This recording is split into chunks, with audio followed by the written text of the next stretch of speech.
people who work with cancer patients have known for a long time, and it's well documented, that many people after getting their prognosis die faster than the cancer actually kills them. And this acceleration is based on their emotions. And when a person is told they're HIV positive, what I see happening is, I invented a term to describe it, the AIDS zone. And to me, the AIDS zone is a collection of very toxic emotional states. And these emotional states are both intense and chronic. So a person's told they're positive, and then they're experiencing intense fear, intense shame, intense guilt, intense feelings of helplessness and hopelessness.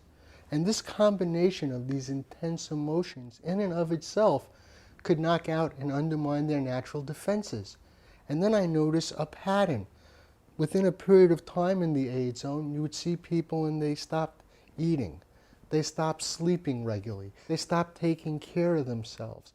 And you began to notice that there was this pattern emerging where getting sick and dying was the only thing they could think of. I keep thinking back to that very first time, that fateful time I go into the free clinic to get tested for HIV. I walk in fine, and they tell me, you have a fatal disease. And I thought, it's almost like you go there to get one. It's as if you're fine, then you walk in, and then they tell you, you have a fatal disease, and you're going to die. Starting from 1986 when I tested, I've always felt perfectly fine. I mean, there have been psychological factors associated with being diagnosed with a fatal illness, but I've never actually felt sick. So I would go to the doctor feeling perfectly healthy, but scared out of my mind because the fact that I would have my blood drawn and they would count my T cells would potentially tell me that I was that much closer to death. Bone pointing is a phenomenon where in Aboriginal groups, there's a belief that someone in the group has the power of life and death. And if a member of the group breaks a taboo, this person has the power to hex them and kill them by pointing a bone. Now, this bone killed many, many believers.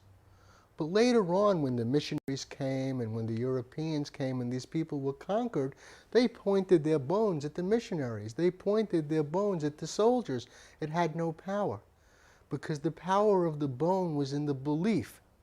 And what made it work is it wasn't only the individual's belief, it was the whole community, the whole group shared this belief. Well, what I noticed when I started going to the different AIDS organizations like GMHC and the People with AIDS Coalition or Body Positive and other groups like that, was if somebody said, you know, I think I'm going to live, everybody in the group said, you're in denial. You're going to die. And so it seemed to me that the reinforcement came from everywhere they turned. The doctors expected them to die. Their loved ones expected them to die. The people in like situations expected them to die.